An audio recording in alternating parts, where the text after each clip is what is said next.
And we are all set. Right. Good morning, everybody. We'd like to call to order the meeting of the IDA Audit Committee. Today is Wednesday, October 14th. The time is 11:02, and we will start today's meeting with a roll call. I'm Susan Petto. I'm here. Daria Shanfar. Here. And Dominic Calcelero. Here. Great. All right. We have previously received the minutes, so we'd like to dispense with the reading of the minutes and take a motion to approve those minutes from the last meeting. So moved. Darius? Second? I'll second. Dominic? Thank you. All in favor? Aye. Aye. Okay, the minutes stand approved. We'll move right into new business then, since we have Nate and Emily with us representing Tailbecker Tremonte. We do have an engagement letter as part of the materials for this meeting, and we would like that to be reviewed by the members of the committee in consideration of moving this to the board for a approval and vote. Just a few notes about the engagement letter for this year's audit. We'd like to note that there is a 3% fee increase included in that. We haven't seen an increase in some time on these audits, and this would raise the total fee to $7,200. We have some real solid experience with the team that Tailbecker Tremonte is bringing us. Nathan Panucci has been with us for 3 years now working on our audits. Emily Salengo has been with us for 2 years, and we will be maintaining our engagement partner, Catherine Duran, who is, I think this is actually her second round with us, and has done a really good job of keeping the procedures moving and open, and really returning us with a very solid audit in past years.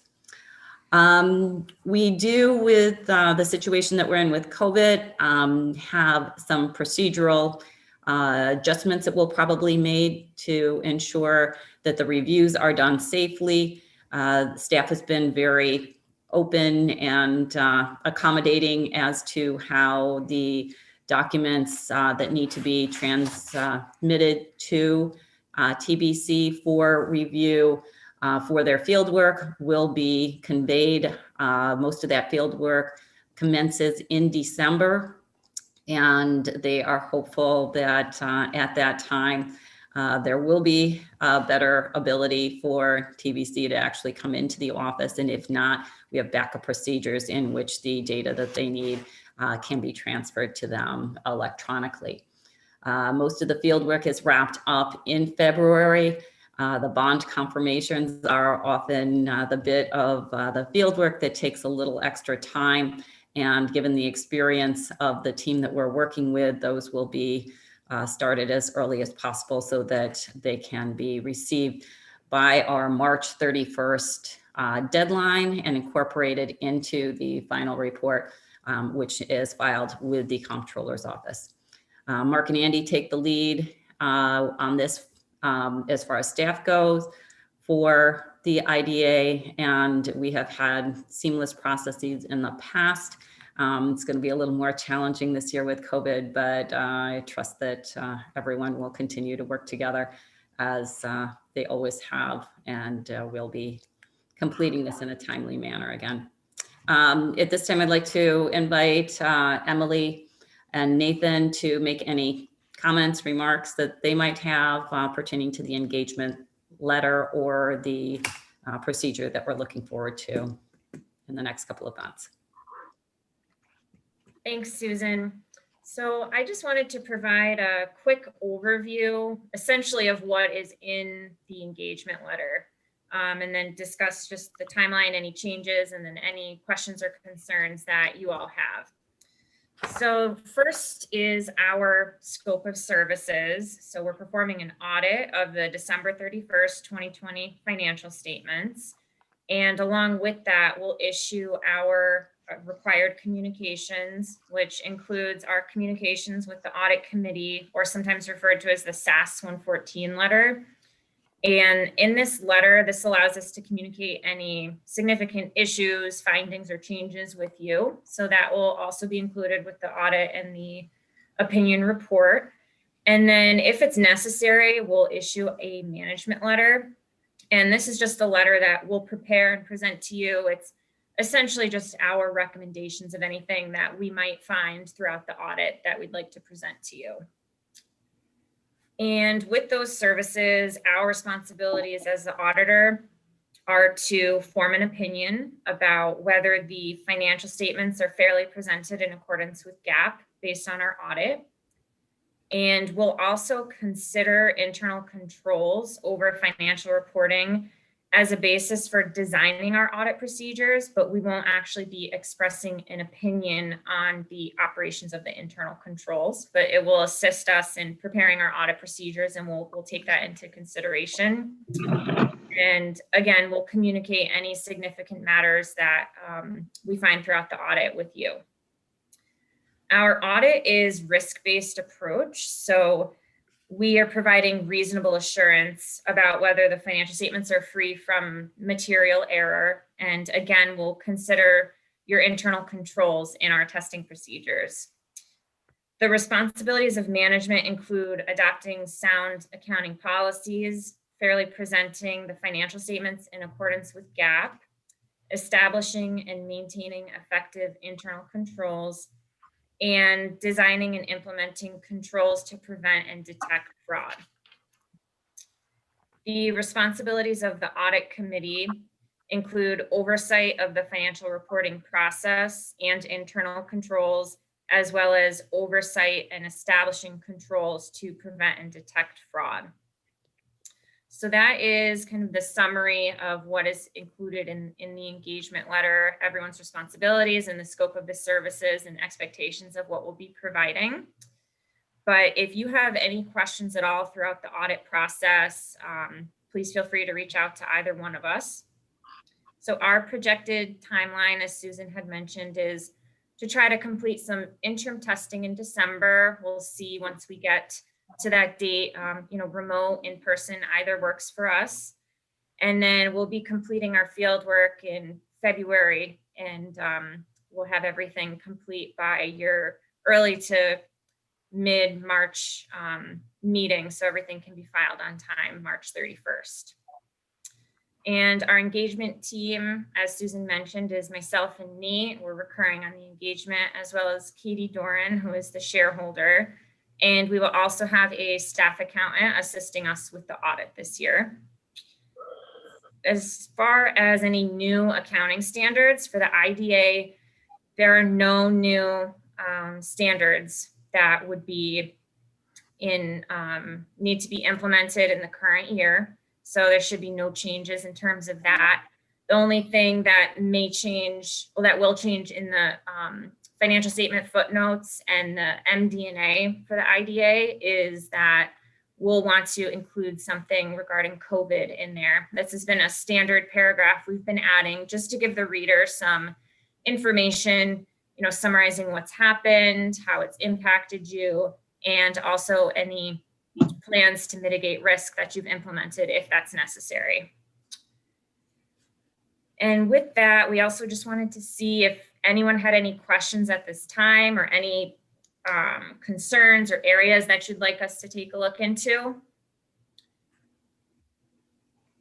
And again, feel free to reach out to us at any time if you have any questions throughout the audit. As part of our audit, like I mentioned, we'll be looking through the internal controls and taking that into consideration. And since a lot of the procedures did go remote, we'll also be performing, it's called a walkthrough. Essentially, we go start to finish through each of your internal control processes.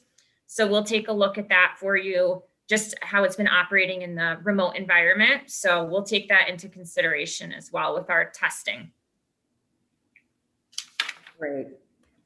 Thank you, Emily.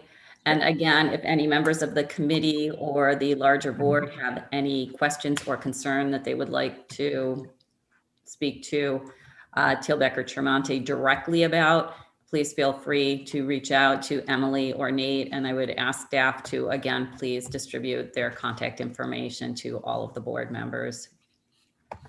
Any other questions then or comments from committee members or staff? If not, I would ask the committee then for a favorable recommendation that we can send to the board for approval of Tilbecker Tremonti as our engagement partner. So moved. Thank you. Second. Andreas. Thank you, Dominic. All in favor? Aye. Aye. Okay, then we will make that favorable recommendation to the board that Tilbecker and Tremonti will be our audit partner for the upcoming audit.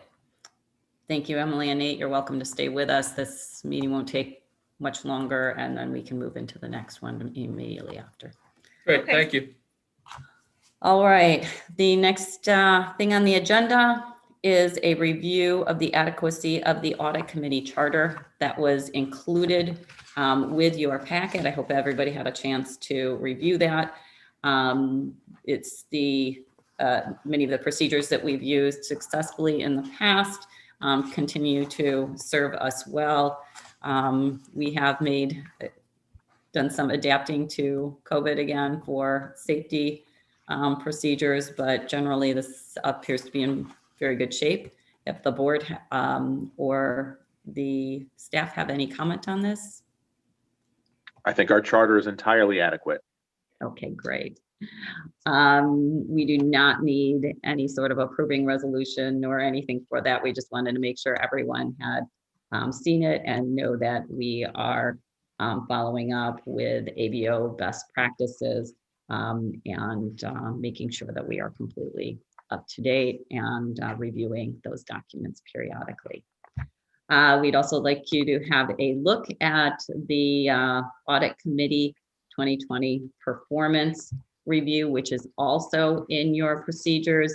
It includes the Audit Committee 2020 self-evaluation. Any comments or concerns about that document? Nope. Okay. If not, we'll continue to use that as part of our best practices for maintaining the committee and the IDA. That is all we have for new business today. Any unfinished business? Okay, any other business? The only other thing that I'd like to mention is this will probably be the last audit committee on which we will see Dominic Calcelero. Dominic, we can't thank you enough for all you've done for this committee and the IDA and the city as a whole. We will really, really miss you. Oh, thank you. Those final goodbyes are yet to come. I'll That way in second that. different meetings, so we're here. We'll still see you for a while, but for the audit committee, this is probably the last meeting that we'll see you on. All right, we can then call for a motion to adjourn. So moved. Darius, second. I'll second. Dominic, all in favor? Aye. Okay, we adjourn this audit committee meeting at 11:16.